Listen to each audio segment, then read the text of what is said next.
ప్రభునందు ప్రియమైన ఆర్సీసీ ఫ్యామిలీకి మరియు యూట్యూబ్ ద్వారా జీవనది టెలివిజన్ ఛానల్ ద్వారా ఈ సందేశాన్ని వీక్షిస్తున్న మా ఆత్మీయ మిత్రులందరికీ ప్రభు పేరట వందనాలు తెలియపరుస్తున్నాం.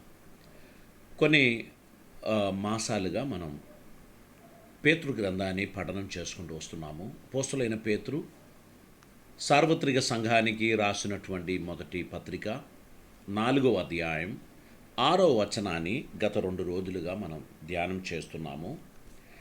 ఈరోజు మనం అదే వచనాన్ని మరోసారి చదువుదాం. మృతులు శరీర విషయంలో మానవరీత్యా తీర్పు పొందినట్లును, ఆత్మ విషయంలో దేవుని బట్టి జీవించినట్లును వారికి కూడా సువార్త ప్రకటింపబడెను. ఇక్కడ పరిశుద్ధ వాక్యంలో మనం చూస్తూ ఉన్నాం, ఆత్మ విషయంలో దేవుణ్ణి బట్టి జీవించున్నట్లు ప్రకటింపబడిన దేవుని సువార్త. మన గురించిన దేవుని ప్రణాళిక మనం ఆత్మ విషయమై జీవించాలి. లోకరీతిగా మనం జన్మించాం, కానీ దేవుడు మనకు ఆత్మరీతిగా మరొక జీవితాన్ని ఆయన వాగ్దానం చేస్తున్నాడు.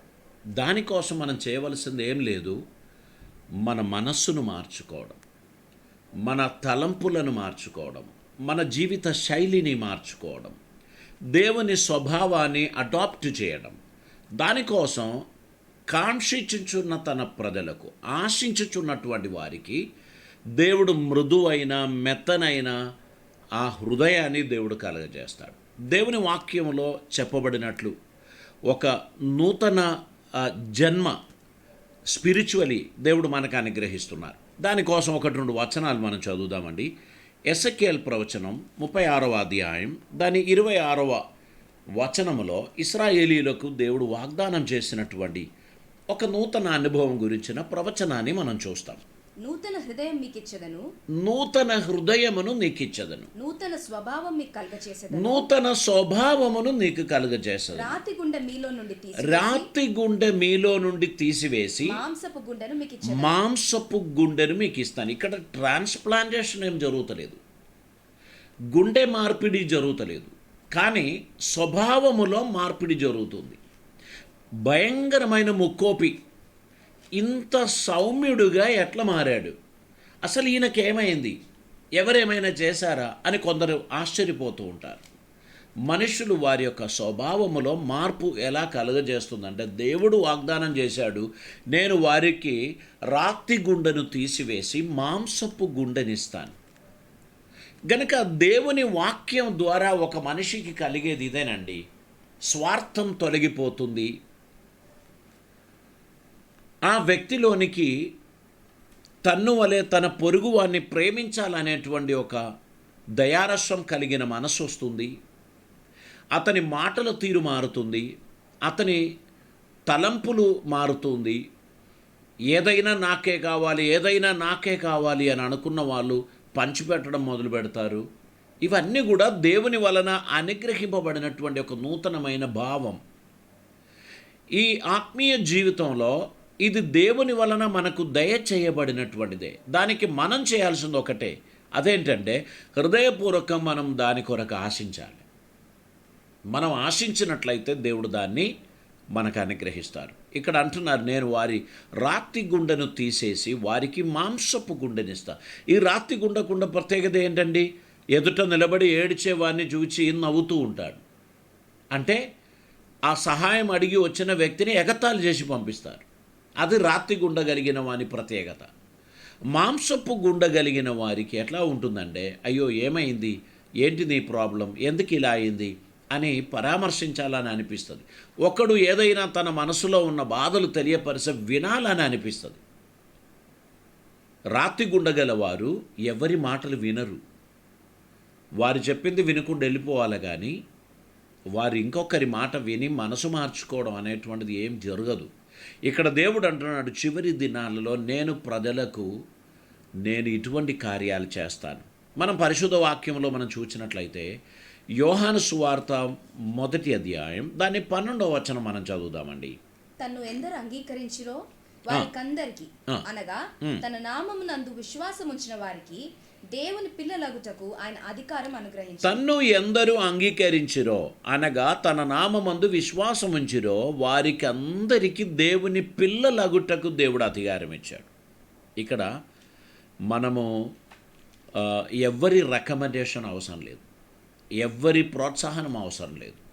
మనస్ఫూర్తిగా ఎవరైతే దేవుణ్ణి అడుగుతారో వారికి ఉచితంగా దేవుడు అనుగ్రహించేది డబ్బు కాదు, ఒక స్వాస్థ్యం, ఒక వారసత్వం, దేవుని కుమారుడు దేవుని కుమార్తె అని పిలువబడేటువంటి ఒక ధన్యత. 13వ వచనం చదవండి.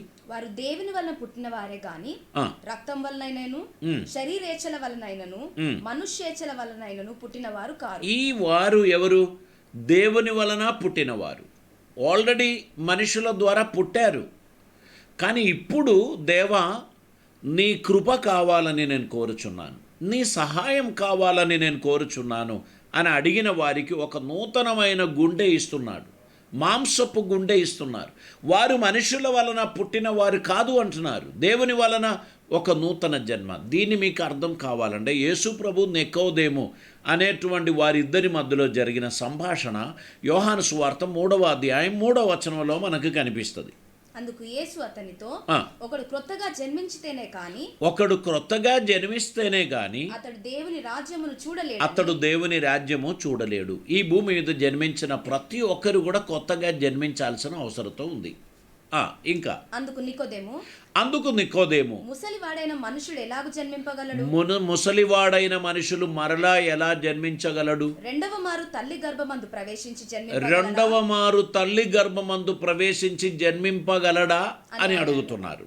అప్పుడు ప్రభు ఏమన్నాడు? యేసు ఇట్లా నేను ఒకడు నీటి మూలంగాను ఆత్మ మూలంగాను జన్మించితేనే కాని దేవుని రాజ్యంలో ప్రవేశింపలేడని నీతో నిశ్చయంగా చెప్పు. ఇక్కడ పరిశుద్ధ వాక్యంలో యేసు ప్రభు చెప్పుచున్న మాట రాయబడినది ఇలా ఉంది: ఒకడు ఆత్మ మూలముగాను నీటి మూలముగాను జన్మిస్తేనే కానీ అతడు నిత్య జీవము గలవాడు కాడు అని అంటున్నారు. ఇది మనుష్య నిర్మితమైన టెక్నిక్ వలన కలిగేటువంటిది కాదు. ఒకరి హృదయములో అనిపిస్తున్నటువంటి తలంపులను బట్టి ఆ వ్యక్తి దేవుణ్ణి ఆపేక్షించడం, దేవుణ్ణి అడగడం. నీ స్వభావం నాలోనికి పంపుము, నీ మనస్సు నాకు దయచేయము, నా రాతి గుండెను తీసివేసి నాకు మాంసపు గుండెను ఇవ్వు దేవా అని అడుగు వారికి దేవుడు ఏం చేస్తాడు?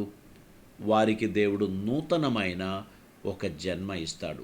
ఉదరము నుండి జన్మించటం అదొక రకం, పైనుండి జన్మించడం అది ఇంకొక రకం. అంటే ఒక నాణయానికి 2 ప్రక్క ఉంది అన్నట్టు ఒక రక్షణ లేక ఆత్మీయ జీవితానికి 2 ప్రక్క ఉంది. ఒకటి ఈ లోకంలో మనిషి ఈ లోకంలో జీవించిన వాడు దేవుని వాక్యం మూలముగా జీవించటానికి ఉన్న ఒక నిర్ణయం తీసుకోవడం. ఇది ఎవరికి అండగట్టేటువంటిది కాదు, ఎవరికో రుద్దేటువంటిది కాదు, ఇది బలవంతం చేస్తే సాధించేది కాదు. మనిషి స్వయంగా దేవుణ్ణి అడిగి పొందవలసినటువంటిది. ఈ లోకంలో ఉన్న నా మలిన హృదయాన్ని పావనంగా మార్చు, నా హృదయాన్ని శుద్ధి చేయి, నా మనస్సును మార్చు, నేను నీ మనస్సు కలిగిన వానిగా నేను ఉండడానికి నాకు సహాయం చేయండి అని ప్రభు సన్నిధిలో ఎవరైతే అడుగుతారో, ఎవరైతే దేవుణ్ణి వేడుకుంటారో అటువంటి వారికి దేవుడు రాతి గుండెను తీసివేసి మాంసపు గుండెనిస్తానని ప్రభు చెప్పుచున్నాడు. కనుక నా మాట వినుచున్నటువంటి ప్రియులారా, మీరు ఏ స్థితి కలిగి ఉన్నారో ఈరోజు దేవుడు మీ గురించి ఆశించేది మీరు ఒక నూతన జన్మ ఎత్తాలి. అదే దేవుని మనస్సు కలిగిన వారిగా మీరు ఉండాలి అని దేవుడు కోరుచున్నారు. మీలో ఉన్న పాపపు తలంపులు, మీలో ఉన్న పాపపు ఆలోచనలు, మీలో ఉన్న లౌకికమైన ఆలోచనలు వీడాలి. దైవికమైన మనస్సును మీరు పొందాలి. దేవుని చిత్తమును మీరు గ్రహించాలి. దేవునికి ఇష్టలుగా మీరు నడవడానికి మిమ్మల్ని సమర్పిస్తే మీరు చేయుచున్నవన్నీ దేవునికి సంతోషం అవుతుంది. లేకపోతే మనుషులను తృప్తిపరచడానికి మీరు చేస్తున్న కార్యాలే తప్ప దీని ద్వారా దేవునికి ఏమాత్రం మహిమ ఘనత కలగదు. కనుక మీ జీవితం దేవుని సన్నిధిలో సమర్పించడానికి మీరు ఆశించినట్లయితే ఒక సంపూర్ణమైన సమర్పణ మీ నుండి దేవుడు ఆశిస్తున్నాడు. అది లోకాన్ని తృప్తిపరచడానికి కాదు, దేవుణ్ణి సంతోషపెట్టడానికి. గనక మీరు ఎంత పెద్ద కార్యాలు చేసినటువంటి వ్యక్తివైనా ఆయన సన్నిధికి వెళ్ళినప్పుడు మీ మనస్సాక్షి కడగబడకపోతే, మీ మనస్సాక్షి శుద్ధి చేయకపోతే, మీ మనస్సాక్షి దేవుని ఆత్మ ద్వారా కట్టబడకపోతే, మాంసపు గుండెను మీరు సంపాదించకపోతే మీ రాత్రి గుండె దేనికి పనిచేయదు అనేటువంటిది పరిశుద్ధ వాక్యం స్పష్టంగా తెలియపరుస్తున్నారు. 2 కొరింథీ పత్రిక 3వ అధ్యాయం 3వ వచనం కూడా మనం చదువుదామండి. రాతి పలక మీద గాని శిలతో గాని వ్రాయబడక, రాతి పలక మీద గాని శిలతో గాని రాయక, మెత్తని హృదయమును అను పలక మీద జీవము గల దేవుని ఆత్మతో మా పరిచర్య మూలముగా రాయబడిన క్రీస్తు పత్రికలు మేము. దేవునికి స్తోత్రం. మేమందరము యేసుక్రీస్తుని పత్రికలు. మేమందరం క్రీస్తుని సువార్త వలన తయారు చేయబడిన వారు.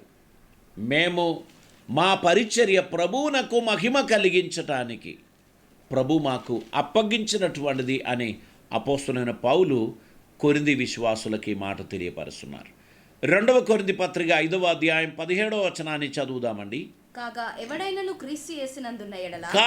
ఎవడైనను క్రీస్తు యేసునందు ఉన్న ఎడల వాడు నూతన సృష్టి, పాతవి గద్దించను, ఇదిగో క్రొత్తవాయను. గనక ఈ లోకంలో యేసు ప్రభు కొరకు ఒకరు సమర్పింపబడిన తర్వాత అతని గురించి బైబిల్ చెప్తున్నారు, ఇది నూతన వ్యక్తిత్వం, ఈ వ్యక్తి నూతన సృష్టి, ఆల్రెడీ సృష్టింపబడిన వాడు. ఇక్కడ రీజనరేషన్ అతనిలో జరుగుతుంది, రిన్యూవేషన్ జరుగుతుంది.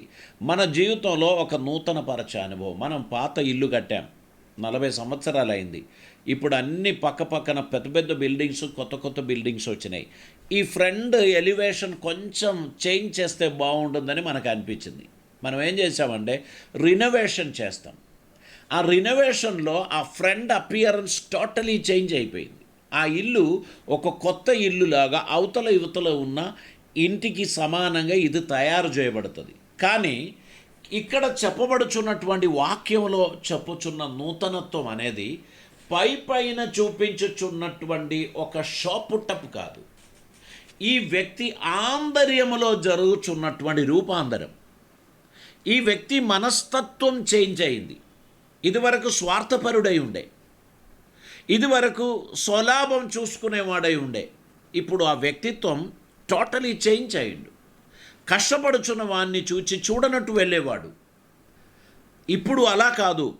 ఇబ్బంది పడుచున్న వ్యక్తిని చూస్తే వెంటనే ఆగి వారికి ఆదరణ ఇచ్చేటువంటి వారు. ఒకప్పుడు ట్రైన్లో ప్రయాణం చేస్తే ఇద్దరు కూర్చోవడానికి ఉన్న ప్లేసులో నేను ఒక్కనే కూర్చునేవాడిని, అటువంటి వ్యక్తిత్వం గలవారు. ఇప్పుడు ఒక్కరు కూర్చున్న ప్లేస్లో ఇంకొకరిని కూడా కూర్చోబెట్టడానికి ఉన్న మనసు వచ్చేసింది. అంటే ప్రభుని హృదయం ఎప్పుడైతే మనలో అటాచ్ చేయబడుచున్నదో, బడ్డింగ్ చేయబడుచున్నదో, మన మనస్తత్వం మార్పు చెందుతుంది. దేవుని హృదయ ఆలోచనలు మనలో నుండి రావడం ప్రారంభమవుతుంది. ఇది మన జీవితంలో ప్రభు ఆశించుచున్నటువంటిది. తీతు గ్రంథం 3వ అధ్యాయం 5వ వచనాన్ని మనం చదువుదామండి. తీతు గ్రంథం 3వ అధ్యాయం 5వ వచనం. మనము నీతిని అనుసరించి చేసిన క్రియల మూలముగా కాక, తన కనికరం చొప్పుననే పునర్జన్మ సంబంధమైన స్నానం ద్వారాను పరిశుద్ధాత్మ మనకు నూతన స్వభావం కలుగజేయట ద్వారాను మనలను రక్షించెను. పరిశుద్ధాత్మ మనకు నూతన స్వభావం కలుగజేయుట ద్వారాను మనల్ని రక్షించెను. నేను అదే ఇంతసేపు మాట్లాడుకుంటూ వచ్చినది ఇప్పుడు క్లియర్గా ఉంది. ఏంటంటే పరిశుద్ధాత్మ వలన మనకు ఒక నూతన స్వభావం ఇవ్వబడినది. ఇదివరకున్న మన స్వభావం మార్పు చెందింది. ఇదివరకున్న మన ఆలోచన విధానాలు మార్పు చెందింది. ఇప్పుడు వరకు మనం ఎవరిని పట్టించుకునే వాళ్ళం కాదు. కానీ ఇప్పుడైతే అందరినీ పట్టించుకునేటువంటి ఒక స్థాయికి మనం ఎదుగుచూ ఉన్నాం అనేటువంటిది దాని యొక్క అర్థం. పరిశుద్ధాత్మ మనకు అనుగ్రహింపబడిన ఆ నూతన స్వభావం మన ప్రాచీన స్వభావమును కంప్లీట్గా మార్చేసింది. మనలో ఉన్న ఆలోచన విధానాలు, మనలో ఉన్న మాటల తీరు, మనలో ఉన్న క్రియలు, ఇవన్నీ కూడా రూపాంతరం చెందింది. మనం ఇతరులకు ప్రయోజనకరంగా ఉండడానికి దేవుని చేత దేవుడు మనల్ని ఏర్పరచుకున్నాడు అనేటువంటి ఒక సత్యాన్ని మనం అంగీకరించడం జరుగుతుంది. ఇక్కడ యాకోబు పత్రిక 1వ అధ్యాయం దాని 18వ వచనం మనం చదువుదామండి. ఆయన తాను సృష్టించిన వాటిలో మనం ప్రథమ ఫలంగా ఉండునట్లు సత్యవాక్యం వలన మనలను తన సంకల్ప ప్రకారం కనెను. మనం చదువుతూ ఉన్నాము. ఇక్కడ 18వ వచనంలో మనం చదివినట్లయితే ఆయన తాను సృష్టించిన వాటిలో మనము ప్రథమ ఫలంగా ఉండునట్లు సృష్టించిన వాటిలో మనం ప్రథమ ఫలముగా ఉండునట్లు సత్యవాక్యం వలన మనలను తన సంకల్ప ప్రకారం కనెను. దేవునికి స్తోత్రం. అంటే నూతన స్వభావం తన సంకల్పం చొప్పున మనకిచ్చి మనలని రూపాంతరపరిచాడు. మనలో ఉన్న ఆ ప్రాచీన స్వభావం తొలగిపోయింది. రోమాపత్రికలో మనం చదువుతున్న మన ప్రాచీన స్వభావమును సిలువతో మేకులతో కొట్టబడినం. యేసయ్య మరణించినప్పుడు మన ప్రాచీన స్వభావమును కూడా ఆయనతో సిలువ వేశాము అని అంటున్నారు. ఇక్కడ మనకు అనుగ్రహింపబడిన నూతన స్వభావం, ఏదైనా ఒక మేలు జరిగితే అది నాకే కలగాలి, ఇంకెవ్వరికి కలగొద్దు అనేటువంటి ఆ స్వార్థపూరితమైన తలంపులు మనలో నుండి పోవాలి. మనం క్రీస్తు యేసుని మనస్సు కలిగిన వారిగా ఇతరులకు దీవెనకరంగా ఉండడానికి ప్రభు మనల్ని పిలిచారు అనేటువంటి విషయాన్ని మనం అంగీకరించాలి. చూడండి, ఇక్కడ దేవుడు మనకు అనుగ్రహింపబడినటువంటిది ఆయన తాను సృష్టించిన వాటిలో మనం ప్రథమ ఫలముగా ఉండునట్లు సత్యవాక్యము వలన మనలను తన సంకల్ప ప్రకారం కనెను అని అంటున్నారు. 1 పేతురు 1వ అధ్యాయం 3వ వచనం చదువుదాం. మన ప్రభువగు యేసుక్రీస్తు తండ్రి అయిన దేవుడు స్తుతింపబడును గాక. మృతులలో నుండి యేసుక్రీస్తు తిరిగి లేచుట వలన జీవంతో కూడిన నిరీక్షణ మనకు కలుగునట్లు. ఇక్కడ చూడండి, యేసుక్రీస్తు మృతులలో నుండి లేచుట వలన మనకేం కలిగింది? మనకు జీవముతో కూడిన నిరీక్షణ కలుగునట్లు, అనగా అక్షయమైనదియు నిర్మలమైనదియు వాడబారనిదియునైన స్వాస్థ్యము మనకు కలుగునట్లు ఆయన తన విశేష కనికరం చొప్పున మనలను మరలా జన్మింపచేసెను. ఇక్కడ అక్షయమైన నిర్మలమైన వాడబారని స్వాస్థ్యం గురించి చెప్పుచున్నారు. ఈ లోకంలో ఒక పరుగు పంతయంలో మనం పాలు పొందితే, మనకు గెలుపు పొందితే మనకు ఒక పుష్పగుచ్చం ఇస్తారు. అది వాడిపోయేటువంటిది. ఆ ఫోటో క్లిక్ తీసిన ఆ సందర్భంలో ఒక అరగంట సేపు మాత్రమే అది ఉంటుంది. ఇంటికి తీసుకొని వచ్చి ఆ పుష్పగుచ్చం అందరికీ చూపించి ఆనందిద్దామంటే మన ఇంటి దాకా వచ్చే లోపు అది వాడిపోతుంది. కానీ దేవుడు మనకి ఇచ్చేటువంటి స్వాస్థ్యముని గురించి చెప్తుండే అది అక్షయమైనది, నిర్మలమైనది, వాడబారినది. ఎందుకంటే మనం ప్రభుని స్వభావమును అడాప్ట్ చేసుకున్నాం గనక శాశ్వతమైన, వాడబారని, నిత్యమైన బహుమానం మనకిచ్చి ఆయన తన స్వాస్థ్యాన్ని మనకు అప్పగిస్తున్నాడు. దేవునికి స్తోత్రం. కనుక ప్రియులారా, ఈ జీవితం ఇది మన రక్షణకు అత్యవసరమైనటువంటిది. ఇది మన జీవితంలో మనం కలిగి ఉండవలసినటువంటి అవసరత ఉంది. అదే అధ్యాయం 23వ వచనం కూడా చదువుదామండి. 1 పేతురు 1వ అధ్యాయం 23వ వచనం. మీరు క్షయబీజము నుండి కాక శాశ్వతమగు జీవము గల దేవుని వాక్యమూలముగా అక్షయ బీజము నుండి పుట్టింపబడిన వారు గనక నిష్కపటమైన సహోదర ప్రేమ గలవారై మీరు సత్యమునకు విధేయులవుట చేత మీ మనస్సులను పవిత్రపరచుకొనిన వారై ఉండి ఒకరినొకరు హృదయపూర్వకంగాను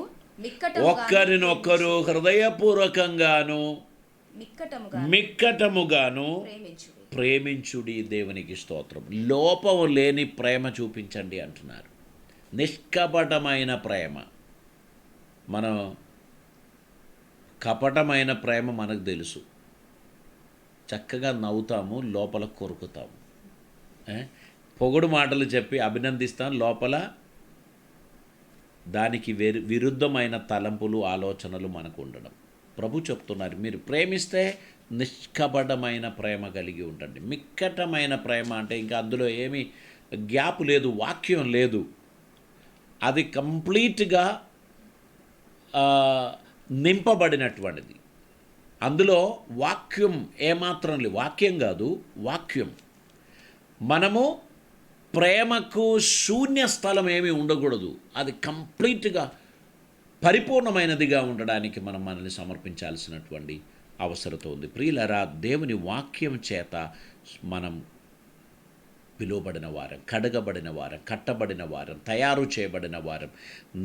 నిష్కళంకమైన దేవుని వాక్యం, నిర్మలమైన దేవుని వాక్యం, అది మన జీవితంలో ఉండాల్సినటువంటి అవసరత. మనకు 2 టైపు లైఫ్ ఉంది.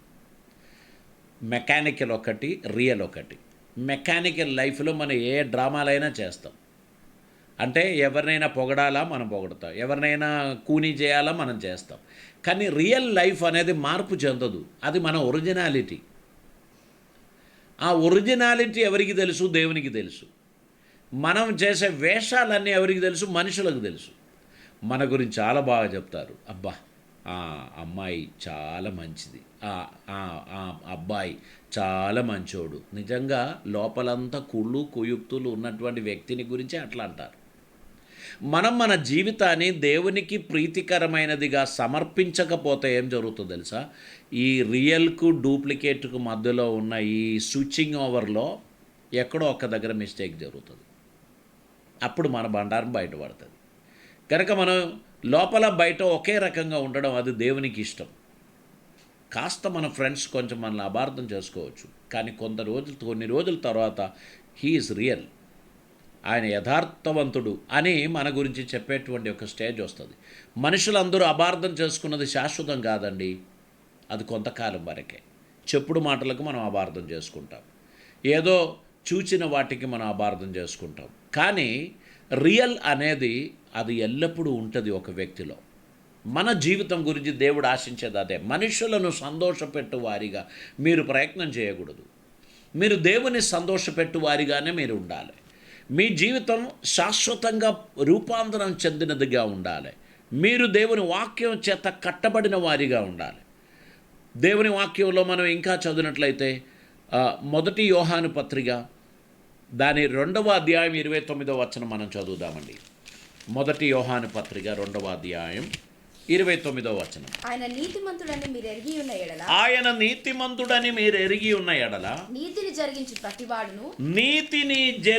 ప్రతివాడును ఆయన మూలముగా పుట్టి ఉన్నాడని ఎరుగుదుము. ఇక్కడ మనం ఇప్పుడు గమనించాల్సినటువంటి విషయం, మనం నూతన స్వభావము చేత తయారు చేయబడిన వారు, లేక పరిశుద్ధాత్మ వలన తన వాక్యం ద్వారా మోల్డ్ చేయబడిన వారు. దేవుని మనస్సుకు తగినట్లు మనకొక రూపాంతరం కలిగింది, మనకొక నూతన స్వభావం కలిగింది. మన గురించి దేవుడు ఆశించుచున్న ఆలోచన విధానాలకు తగినట్లు మనం తయారు చేయబడినాం. ఇప్పుడు మనము లోకం గుర్తించడానికి ఉన్న మార్గం ఇక్కడ చెబుతున్నారు. ఏంటంటే, ఆయన నీతిమంతుడని మీరు ఎరిగి ఉన్న ఎడల నీతిని జరిగించు ప్రతివాడును ఆయన మూలముగా పుట్టి ఉన్నాడని ఎరుగుదురు. మనం ఈ ఆత్మీయ మర్మాన్ని మనం అర్థం చేసుకోవాలి. మనం దేవుని నీతిని ఇష్టపడేటువంటి వారైతే మాత్రమే ఆయనలో మనం ఉన్నాము అని మనం చెప్పగలం. పాటలు పాడినందుకు, ప్రార్థన చేసినందుకు, బైబిల్ చదివినందుకు, ప్రసంగాలు చేసినందుకు మనం దేవుని బిడ్డలం అవడం లేదు. మన యథార్థత, మన హృదయాంతరంగం అది దేవుడు చూస్తున్నాడు. ఆ హృదయాంతరంగంలో ఒక నూతన స్వభావం, ఒక నూతన మనస్తత్వం మనం కలిగి ఉంటే తప్ప అది మన జీవితంలో దేవునికి ప్రీతికరమైనటువంటిదిగా ఉండదు. మీరు నీతిని జరిగించు వారైతే మీరు దేవునిలో నుండి పుట్టి ఉన్నారు అని లోకం తెలుసుకుంటారు. కాబట్టి ప్రియులారా, జీవించుచున్న ఈ జీవితం దేవుని మహిమపరచడానికి మనం వినియోగించాలని దేవుడు కోరుచున్నారు. అదే ఆ గ్రంథము యోహాను మొదటి పత్రిక 3వ అధ్యాయం 9వ వచనం కూడా చదువుదాం. దేవుని మూలముగా పుట్టిన ప్రతి వానిలో ఆయన బీజం నిలుచును గనుక వాడు పాపం చేయడు. వాడు దేవుని మూలముగా పుట్టినవాడు గనుక పాపం చేయజాలడు. దేవుని మూలముగా పుట్టినవాడు గనుక పాపం చేయజాలడు. ఎందుకని? I don't want to disappoint my father. I always respect my father's name. నేను నా తండ్రిని గౌరవిస్తాను, ఆయన పేరు విలువైనదిగా నేను భావిస్తాను. నేను చేసే పొరపాటు వలన నా తండ్రికి అవమానం కలుగుతున్నది అని అనుకుంటే నేను అది చెయ్యను. పాపం చేయడం ఇష్టం లేక కాదు, నాకు నా తండ్రిని డిసప్పాయింట్ చేయడం ఇష్టం లేదు. నా తండ్రి ఎదుట తల వంచుకొని నేను నిలబడడం నాకు ఇష్టం లేదు, లేక లోకం ఎదుట తండ్రి తలదించుకోవడం నాకు ఇష్టం లేదు. కాబట్టి నేను ఆయనను బట్టి నేను పాపం చేయకుండా ఉంటాను. పాపం చేయడానికి అందరికీ ప్రేరేపణ కలుగుతుంది, అందరినీ ఫోర్స్ చేస్తాడు సాతానుగాడు. కానీ మనం ఎందుకు చేయమంటే I can not disappoint my father. నా తండ్రిని నేను నిరుత్సాహపరచలేను, నా నిమిత్తం నా తండ్రి తలదించుకున్నట్లు నేను చేయలేను. మన సంఘమును బట్టి మనం స్టాటస్ మెయింటైన్ చేస్తాం కొన్నిసార్లు. ఓ పలానా సంఘస్థులు అనేటువంటి ఒక గౌరవం, ఒక విలువ అది మెయింటైన్ చేస్తాం. కనుక మా పాస్టర్ గారికి అవమానం వచ్చేటువంటి పనులు మేము చేయము, మా సంఘానికి చెడ్డ పేరు వచ్చేటువంటి పనులు మేము చేయము. ఎందుకంటే పలానా సంఘస్థుడు ఇలా చేశాడు అని ఎవరైనా చెప్తే మనకు అది అవమానమని మనం ఆ కార్యాన్ని అవాయిడ్ చేస్తాం. పలానా కుటుంబం, మన సర్నేమ్ ఉంది కదా, ఆ సర్నేమ్కు అవమానం కలగకూడదు అనే ఉద్దేశంతో మనం ఏం చేస్తాం, కొన్నిసార్లు పోనీలే అని మనం అనుకుంటాం. ఎందుకంటే మా తండ్రికి, ఆయన వంశానికి నా ద్వారా అవమానం కలగకూడదు. మనం యేసుక్రీస్తుని రక్తం వలన కడగబడిన బిడ్డలం. మనమందరము సిలువ ద్వారా రక్షింపబడిన వారం. సిలువకు అవమానం కలిగేటువంటిది ఏది కూడా చేయడానికి మనం సాహసించకూడదు. 4వ అధ్యాయం 7వ వచనం చదువమ్మా. ప్రియులారా, మనం ఒకరినొకడు ప్రేమింతము. ఏలయనగా ప్రేమ దేవుని మూలంగా కలుగుచున్నది. ప్రేమ దేవుని మూలముగా కలుగుచున్నది. ప్రేమించు ప్రతివాడును దేవుని మూలంగా పుట్టినవాడై దేవుని ఎరుగును. దేవుడు ప్రేమ స్వరూపి. ప్రేమ లేని వాడు దేవుణ్ణి ఎరగడు. దేవునికి స్తోత్రం. మనము ఆయన ద్వారా జీవించున్నట్లు దేవుడు తన అద్వితీయ కుమారుని లోకములోనికి పంపెను. దీని వలన దేవుడు మన యందుంచిన ప్రేమ ప్రత్యక్షపరచబడను. ముందుగా దేవుడు మనల్ని ప్రేమించాడు గనక మనం దేవుని ప్రేమిస్తున్నాం. మనం ఎవ్వరం కూడా మొదట దేవుని ప్రేమించే వాళ్ళం కాదు. ఆయన మన ఎడల ప్రేమ చూపాడు, తన ప్రియ కుమారుని మన కొరకు త్యాగం చేశాడు, మనని రక్షించాడు, మనకు చక్కని జీవితాన్ని ఇచ్చాడు. కాబట్టి ఇప్పుడు మనం ఆయనను ప్రేమిస్తున్నాం కనుక ఆయనను ప్రేమించడానికి పిలువబడినటువంటి మనం ఆయనను నిరుత్సాహపరచడం, ఆయనను డిసప్పాయింట్ చేయడం అది మనకు అసలే వీలు కాదు. మనం ఆయన సన్నిధిలో నడవడానికి, ఆయన చిత్తం నెరవేర్చడానికి ఆయన మనల్ని పిలిచి ఉన్నాడు అనేటువంటి విషయాన్ని మనం గ్రహించాల్సినటువంటి అవసరం ఉంది. పరిశుద్ధ వాక్యంలో ఇంకొక వచనం మనం చదువుదామండి. 1 యోహాను పత్రిక 5వ అధ్యాయం దాని 1వ వచనం. యేసే క్రీస్తై ఉన్నాడని నమ్ము ప్రతివాడును దేవుని మూలంగా పుట్టి ఉన్నాడు. యేసే క్రీస్తని ఉన్నాడు అని నమ్ము ప్రతివాడును దేవుని మూలముగా పుట్టి ఉన్నాడు. పుట్టించిన వానిని ప్రేమించు ప్రతివాడును ఆయన మూలముగా పుట్టిన వానిని ప్రేమించును. మనము దేవుని ప్రేమించుచు ఆయన ఆజ్ఞలను నెరవేర్చువారమైతిమా దేవుని పిల్లలను ప్రేమించుచున్నామని దాని వలననే ఎరుగుదుము. ఇది సహజీవిని ప్రేమించటానికి మనం పిలువబడిన వారం. దేవుని మూలముగా పుట్టిన వారందరూ కూడా ఆయన మూలముగా పుట్టిన వారిని ఖచ్చితంగా ప్రేమిస్తారంటున్నారు. కనుక మనం మన నైబర్ను, మన పొరుగు వారిని ఖచ్చితంగా మనం ప్రేమించాలి. ద్వేషం ఉంచడానికి వీల్లేదు, శత్రువులుగా మనం బిహేవ్ చేయడానికి వీల్లేదు.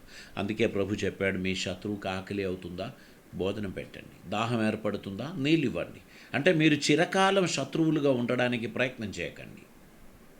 ఏదో సందర్భంలో మాటల తీరున లేక వారి పని తీరును బట్టి మనం కొంచెం కర్షణ చేశాం, లేకపోతే కొంచెం కోపగించాం, ఆ తర్వాత ఆ వ్యక్తి వచ్చి మనతో నిజంగా సారీ చెప్పారనుకోండి, వీ హ్యావ్ టు ఫర్గివ్. మనం ఖచ్చితంగా క్షమించాలి. ఎందుకంటే క్రీస్తుని మనస్సు. అందుకే ప్రభు చెప్పాడు కదా, మీరు తిరిగి ఈ చిన్న పిల్లల్లాగా మీరు మారాలి. ఈ పక్కన ఉన్న ఇంట్లో ఉన్న పిల్లలు కొట్టుకుంటారు, మళ్ళీ వాళ్ళు ఆడుకుంటారు. ఇంకా వానితో నువ్వు అస్సలే మాట్లాడొద్దురా అని మమ్మీ చెప్పినా ఓకే మమ్మీ అని చెప్తారు. 3 నిమిషాల తర్వాత పోయి వాని భుజం మీద చేయి పెట్టుకొని వాళ్ళిద్దరు కలిసి ఆడేది ఈ తల్లి చూసి ఆమెకు ఎంతో కోపం వస్తుంది. కానీ పిల్లల మనసులో అది లేదు, వాళ్ళు మర్చిపోయారు.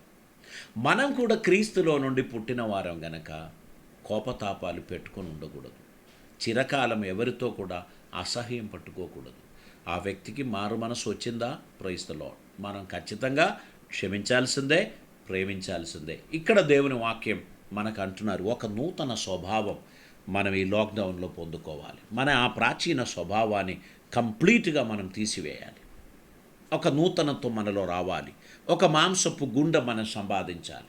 ప్రభు మనకిచ్చిన కృపకు తగినట్లు జీవించడానికి ఉన్న ఒక తీర్మానం మనం తీసుకోవాల్సినటువంటి అవసరం ఉంది. ఇది దేవుడు మనకు ఉచితంగా ఇచ్చినటువంటి ఒక తరుణం. బహుశా మనం లాక్డౌన్ చేయబడ్డాం, బయట తిరగడానికి వీలు లేదు, ఇంట్లోనే మనం ఉంటున్నాం. ఈ సిచ్యువేషన్లో కూడా దేవుడు ఎంత చక్కగా మనల్ని మోల్డ్ చేస్తున్నారండి. ఒక చక్కని రూపాంతరం పొందిన వ్యక్తిగా మన బయట లోకంలో కలవడానికి ఒక బ్రాకెట్ పీరియడ్ కొంతకాలం కనబడలేదు. 1 మంత్, 2 మంత్స్, 3 మంత్స్ కనబడలేదు. ఇదిగో 3 మంత్స్ తర్వాత వచ్చేటప్పటికి టోటలీ చేంజ్డ్ పర్సనాలిటీ. ఇదివరకు ఉండినటువంటి సిచ్యువేషన్ కాలేదు. అంతే, కరోనా వచ్చినందుకు కూడా దేవునికి వందనాలు తెలియపరుస్తారన్నమాట. సమాజాన్ని శుద్ధి చేశారు, ఫ్యామిలీస్ని చక్కగా అతికించుకున్నాడు, ప్రేమించడం నేర్పించాడు, క్షమించడం నేర్పించాడు, మాంసపు గుండె కలిగిన వారిగా మారాము, కోపతాపాలు మర్చిపోయాము, పాత కక్షలు విడిచిపెట్టారు. ఇది చాలా ఇంపార్టెంట్ అండి. దేవుడు మన గురించి ఆశించేది మనం దేవుని స్వభావం కలిగిన వారిగా నడవాలని ప్రభు మన గురించి ఆశించుచున్నారు. మనం చదవబడిన మూల వాక్యంలోనికి ఒక్కసారి కూడా మనం వద్దామండి. 1 పేతురు గ్రంథం 4వ అధ్యాయం దాని 6వ వచనాన్ని మరొకసారి చదువుదాం. మృతులు శరీర విషయంలో మానవ రీత్యా తీర్పు పొందినట్లును, ఆత్మ విషయంలో దేవుని బట్టి జీవించినట్లును, ఆత్మ విషయములో దేవుని బట్టి జీవించినట్లు వారికి కూడా సువార్త ప్రకటింపబడింది. ఆత్మలో చనిపోయిన మనకు, పాపములో చనిపోయిన మనకు సువార్త ప్రకటింపబడిన కారణాన మనం ఒక నూతన జీవాన్ని పొందుకున్నాం, నూతన స్వభావాన్ని ధరించాం, నూతనమైన మాంసపు గుండెని పొందుకున్నాం. దేవుని చిత్తం భూమి మీద నెరవేర్చడానికి మనం డిసైడ్ అయిపోయాం. కనుక మనలో ఉన్న ప్రాచీనమైన ఆ అలవాట్లు, ఆ స్వభావము ఇవన్నీ విడిచిపెట్టి దేవునికి ఇష్టలుగా ఉండడానికి మన హృదయాలను ప్రభు సన్నిధిలో సమర్పిద్దాం. ఈ రాత్రి మనతో మాట్లాడిన దేవుని సందేశముని బట్టి దేవునికి వందనాలు చెల్లిద్దాం. ఒక నూతనమైన స్వభావం ధరించిన వారిగా ఉండడానికి మన హృదయాలు సమర్పిద్దాం. తల్లు వంచుదాం, ప్రార్థన చేద్దాం. పరిశుద్ధుడైన తండ్రి, కృపామయుడైన దేవా, నీకు వందనాలు.